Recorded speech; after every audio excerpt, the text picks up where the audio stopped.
A multa que Irã e seus pais afirmam que antes desconheciam. 5.200.000 reais. Agora eu quero sustentar ele. Quando o Alan Jesus se aproximou do Irã, o que vocês perceberam? Primeiro, nós percebemos assim, que nós pensávamos que era uma pessoa boa. Aí nós confiamos muito nele, saímos de dentro de casa, entregamos a casa a eles, era quem tomava conta da casa quando ele ia lá. Nós ia dormir na casa de uma irmã minha, entendeu? Aí nós pensávamos que ele era uma pessoa boa, né? Pelas conversas que ele falava a nós, entendeu? Prometendo tudo. E aí quando chegou lá não foi nada disso que ele prometeu. O que ele dizia para o senhor exatamente? Ele dizia tanta coisa para mim, que a vida de nós ia mudar, a vida de Irã ia mudar, que tudo que eu fosse fazer com o Irã, todo trabalho, nós ia participar disso, e nada aconteceu isso. O senhor considera que vocês foram enganados? Eu considero que nós fomos enganados. A senhora também pensa assim? Porque assim, no caso dele, que ele prometeu da gente estar junto, fazendo aquilo tudo junto e não cumpriu. Então, para saber, ele prometeu exatamente o quê? Ele prometeu que a vida nossa ia mudar, que nós ia ter uma vida melhor, entendeu? Que nós tínhamos tudo e nada disso aconteceu. Quando é que o senhor ficou sabendo desse contrato de 5.200.000? Depois que eu trouxe para aqui para a Bahia e mandei ler. Só nesse momento o senhor ficou sabendo? Só isso aí, quando eu fiquei sabendo, ele não explicou nada. Antes ele não tinha contado para o senhor? Não tinha contado não. Qual foi a última vez que o senhor conversou com o Alan Jesus? Rapaz, eu conversei com ele a derradeira vez, foi no dia que ele foi em casa. Como é que foi essa conversa? Não, que eu só fiz falar a ele que a partir dali não tinha mais nada certo com ele, porque eu já tinha pedido ajuda ao seu Falcão já. E ele disse o quê? E ele garantiu a nós, quem, o Alan? É. Aí ele foi lá conversar com o Irã. Aí o Irã disse que não dava certo não mais ele mais. Foi nossa felicidade, graças a Deus.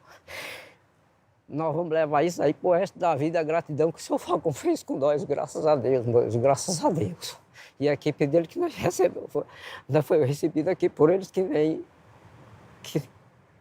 eu já tinha se conhecido há muito tempo. A senhora também está emocionada, né? Onde foi parar esse dinheiro? O fenômeno da internet foi realmente enganado por seu ex-empresário? As promessas foram ou não cumpridas? A parceria de Alan Jesus com Irã Ferreira não é o primeiro negócio do empresário ligado ao futebol. Alan é proprietário da ASJ, uma empresa de consultoria que também atua com marketing digital e representação de atletas. Nos últimos anos, o empresário agenciou jogadores famosos. Alan tem mais de 400.000 seguidores nas redes sociais. Na internet, ele costuma postar a rotina de viagens ligadas ao futebol. Publicações que, nos últimos tempos, foram direcionadas quase que exclusivamente a Irã Ferreira, o Luva de Pedreiro. E a gente está gravando agora um vídeo de história. Uma relação intensa que agora está definitivamente estremecida. No Rio de Janeiro, onde vive, o empresário Alan Jesus aceita finalmente me receber. Ele quebra o silêncio após longo tempo calado. Chegou a hora de ouvir Alan Jesus. O que ele tem para me dizer? Vamos descobrir. Boa tarde, Alan. Boa tarde. Obrigado por me receber. Obrigado a você pela oportunidade de falar. Chegou a hora de falar tudo? Chegou a hora. Qual a sua expectativa para essa entrevista, para essa conversa? Eu quero ser um livro aberto. Estou aqui à disposição para mostrar, falar, ser claro com você e contar a minha história que ainda não foi contada. Estamos no escritório dos advogados de Alan. Na semana passada, ele conseguiu na justiça uma liminar que nos impedia de veicular trechos da entrevista com o Irã que citavam a relação de trabalho entre eles. Uma pessoa bastante... Agora conseguimos um agravo de instrumento que caça a liminar e podemos exibir a entrevista de Irã. Não era mais você. Era não. E o empresário resolveu falar. Nesse momento, a gente está indo para o local onde vai ser realizada a entrevista. Como é que tem sido os seus dias, Alan? Olha, dias de terror. Eu tô andando com medo nas ruas. Tenho sido ameaçado, minha família, meus filhos. Eu, durante todo esse tempo de trabalho, 4 meses, eu me entreguei, me dediquei 100%. A gente construiu junto, eu e Irã, uma história de muito sucesso. Talvez hoje a gente tenha o maior case do Brasil, um dos maiores cases do mundo em relação a marketing, em relação ao esporte. Você está preparado para essa entrevista? 100%. Você tem consciência que as perguntas serão muitas vezes incômodas. Pode ficar 100% à vontade. Eu quero isso porque eu quero contar a minha verdade. Eu tenho certeza que eu vou conseguir provar tudo que eu fiz até o momento. Muito obrigado. Vamos lá então. Entramos na sala. E a entrevista começa. Quem é o Alan Jesus? Alan Jesus é um rapaz sonhador, trabalha nesse ramo há 15 anos e que encontrou um tesouro perdido na Bahia, decidiu investir, acreditar e junto com ele construiu talvez um dos maiores cases do mundo relacionado a marketing, relacionado à criação de conteúdo. Por que você ficou tanto tempo em silêncio? Porque eu precisava primeiro zelar pela minha vida. Eu venho sofrendo ameaças de morte. A minha família, a minha esposa, meus filhos não estão indo para a escola. Eu não estou saindo de casa. Eu tenho que sair disfarçado. E bem como toda a nossa relação, ela tem cláusulas que protegem esses dados, cláusulas confidenciais. E devido a isso, eu esperei o momento certo para que eu pudesse falar com você e contar toda a minha história. Que ameaças são essas? Ameaça de morte, ameaça que está no meu condomínio, que está no prédio do meu trabalho, que vão me encontrar na escola dos meus filhos, ameaça com imagens pornográficas, ameaças com imagens de arma de fogo, arma branca, o tempo todo. Vazaram todos os meus dados pessoais, vazaram minha assinatura digital, vazaram os meus endereços, os endereços dos meus pais. E diante disso, eu, naquele momento, desesperado, eu tive que buscar ajuda e tive que falar com os meus advogados. Sinceramente, eu vou te perguntar de forma bem objetiva. Pode perguntar. Alan Jesus, você roubou Irã Ferreira? Nunca fiz isso. Eu contratei uma auditoria que eu vou colocar à sua disposição esse documento. E para se defender dessas acusações, Alan decide contratar uma empresa de auditoria para comprovar tudo que gastou e recebeu enquanto agenciou o Irã. Numa tabela, a auditoria mostra os valores de todos os contratos fechados pela empresa de Alan para o Luvar e Pedreiro. As quantias a receber chegam a mais de 420 mil dólares, o equivalente a cerca de 2 milhões e 200 mil reais pela cotação atual. Nunca roubei R$1 dele. Eu criei esse projeto junto com ele para que a gente fizesse muito sucesso. A gente trabalha junto há 4 meses. Eu jamais colocaria 15 anos a risco por conta de 4 meses de trabalho, sabe? Em hipótese alguma. Pelo contrário, me dediquei, me entreguei, investi, né, os meus recursos nesse projeto. Todos os contratos que a gente pactou, que a gente fez, eu não recebi esses contratos ainda. Todos os contratos a gente vai receber a partir de julho. São contratos significantes, são parcerias com marcas globais. Então eu considero que a gente fez, talvez, hoje, o melhor trabalho no Brasil. Mas você tem consciência de que não é essa imagem que existe nesse momento? Eu tenho consciência. A imagem que existe nesse momento é de que o Irã tinha apenas R$ 7.500 em 2 contas. Enquanto isso, você fechava contratos milionários e procurava propriedades muito caras para comprar também. Como você explica isso? Fake news, inverdades. O Irã, ele morava no Rio de Janeiro atualmente. A sua residência na Bahia a gente usava como cenário para gravação, dentro de um contexto onde a gente tinha um personagem, onde a gente usava aquela narrativa da humildade, da fé, coisa que sempre deu muito certo, né? Eu usei a estratégia da escassez com o Irã. Então, um produto onde você não tem acesso, onde as pessoas não conseguem encontrar facilmente, tornou ele muito desejado. Por isso, a gente cresceu no intervalo de 2 meses, 15 milhões de seguidores. Alan, você confia na palavra de Irã Ferreira? Olha, eu tenho certeza que ele foi manipulado. Mas você ainda o considera um amigo? Sim, eu considero um amigo. Você aceita ver o que essa pessoa que você considera seu amigo declarou a seu respeito? O que eu vejo na internet, eu ainda não acredito que é isso que está sendo falado. A gente vai te mostrar. Eu quero assistir. A sua permissão. Sim. Ficamos lado a lado e Alan finalmente encara as acusações do Luvar e Pedreiro. Eu não dormia não de noite. É verdade que você estava até chorando? Chorava escondido? demais, chorava. Eu nunca chorei, mano. Era de chorar, não. Me disseram que você chorava, assim, pelos cantos ali, que você estava deprimido. Tava, bota fé. Foi um período difícil pra você, né? Foi demais, mano. Quanto tempo durou isso, Irã? Rapaz, uns 4 meses aí. Os primeiros meses ali foi bom todo, tá entendendo? Foi bom todo, mas como foi pra cá, rapaz, o negócio pesou pro meu lado. O que pesou mais no seu lado? Só que o meu mais que não podia fazer o que eu queria. Olha, como pode alguém estar deprimido, sendo que a gente acabou de voltar de uma viagem internacional? Agora, no meio do mês, eu fui a São Paulo com ele, conheci as irmãs, o irmão dele.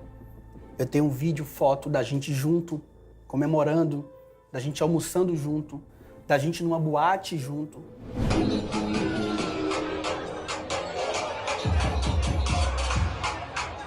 Mas por que você tirou a liberdade dele, de acordo com o que o próprio Irã relata? Nunca tirei. O Irã, ele hoje é uma pessoa jurídica, né? Ele é um artista, né?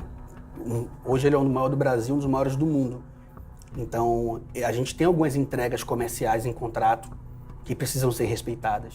Qual foi o fundo do poço ali, o momento que você ficou mais deprimido? O momento mais que eu fiquei deprimido é que eu queria sair mais com meus amigos, ficar conversando. E brincar bola. E era proibido? Era, não podia não. Não podia sair com seus amigos? Disse que era ruim pra imagem. Como assim? Que mano, muita pessoa me ver. Ele não queria não que o pessoal me visse. Queria que eu ficasse intocado.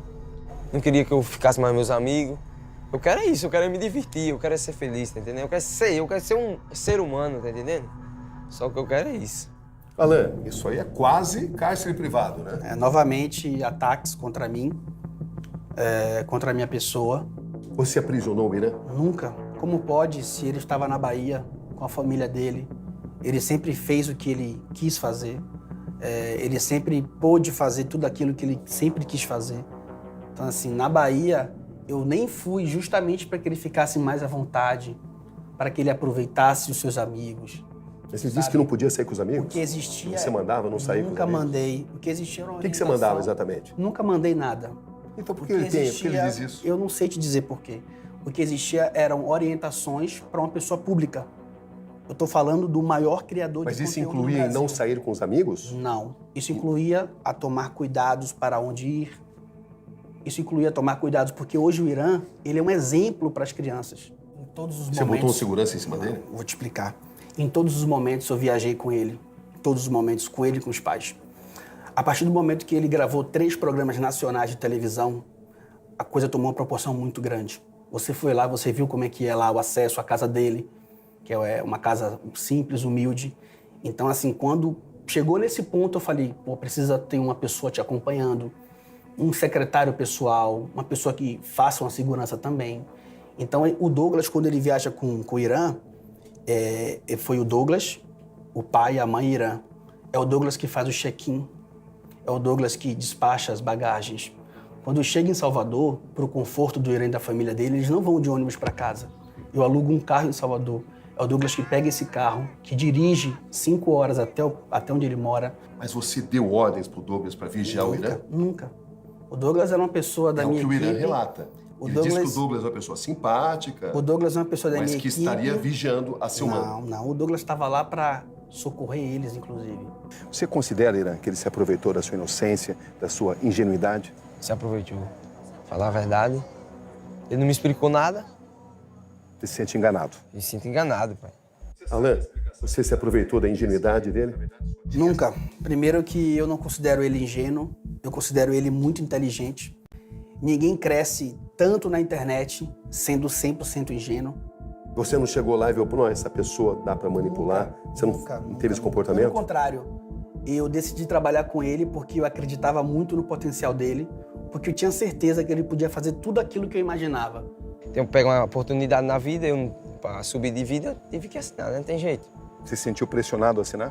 Pai, senti. E você não sabia o que estava assinando? Sabia não, de jeito nenhum. Tinha a menor ideia? Tinha a melhor ideia. Essa descrição que o Irã faz de você te põe como um grande aproveitador, como oportunista, como alguém que enganou alguém que sequer sabe ler e escrever e que não deu a ele a oportunidade de saber o que ele estava assinando. Você fez tudo isso? Eu fui a única pessoa que foi lá conhecer ele quando ele não tinha nem 300 mil seguidores. Eu fui a pessoa que descobriu ele, que acreditou no trabalho dele. Eu fui a pessoa que sem nenhuma garantia, comecei a trabalhar com ele. Então, em momento algum isso aconteceu e eu vou te mostrar agora o áudio que eu mandei pro pai dele. Esse áudio ninguém tem, nunca mostrei para ninguém. Mesmo quando eu fui acusado, eu respeitei para zelar a imagem dele e não revelei isso. No áudio, o empresário já fala sobre a futura relação profissional e garante: tudo que a gente ganhar de dinheiro vai ser repassado a parte de vocês, metade de tudo para vocês, certo? Vocês não vão precisar gastar nada. A gente vai cuidar, a gente vai investir, a gente vai prestar conta, vai dizer para vocês quanto entrou, quanto saiu. Essa seria a prova de que a família de Irã tinha ciência sobre o teor do contrato. Ainda assim, Alan garante que o Luva de Pedreiro poderia ler o documento se quisesse. Ele se descreve como alguém que não sabe ler e escrever. Como ele não sabe ler e escrever se ele estudou? Ou ele nunca foi à escola? Ou ele não foi alfabetizado? Mas você tem alguma prova ou você testemunhou algum acontecimento que mostra que ele sabe ler e escrever? Eu tenho conteúdos dele na escola. Galera, eu sou novo estudante do Brasil. Minha letra é bonita desde que eu com ele. O Irã usa rede social. Como é que ele responde às pessoas? Ele que escreve? Ele que escreve. A rede social ele usa. Então, como é que ele faz uma live e ele lê os comentários e fala, por exemplo, não, pessoal, eu não bebo, não. Ele tá fazendo leitura. Tenho fé em Deus, meus seguidores aí, que eu amo todos aí. E receba, graças a Deus, pai. O Irã leu o contrato, pediu para que alguém lesse para ele? Quando assinamos esse contrato, estava eu, o Irã, o pai dele e a mãe dele. Esse contrato eu fiz a leitura para ele. O Irã constituiu uma advogada um mês depois. Essa advogada teve acesso ao contrato e em nenhum momento, todas essas acusações foram colocadas em xeque. Será que não seria porque nessa época ele não tinha consciência ainda de que estaria sendo enganado? Olha, eu garanto a você que em todo momento que a gente trabalhou junto, ele era feliz. Ele tinha tudo para ser feliz. Mas ele não seria feliz por não saber dos detalhes do contrato? Ele sabia de tudo. Ele constituiu uma advogada.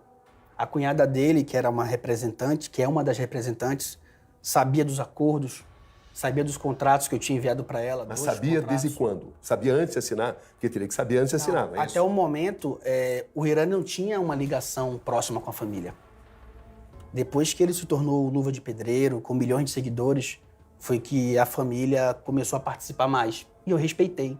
Você concorda que para alguém assinar um contrato, a pessoa precisa estar totalmente consciente de tudo o que aquele contrato representa? Sim, por isso que eu expliquei. O Irã tinha essa consciência, tinha essas informações? Por isso que eu falei com a irmã dele sobre o tempo de contrato. Antes de assinar? Muito antes. Eu falei com a irmã dele sobre o tempo de contrato, falei com a irmã dele sobre porcentagens. Eu falei com o pai, o meu primeiro áudio, novamente, com o pai falando sobre valores, prestação de conta, investimento.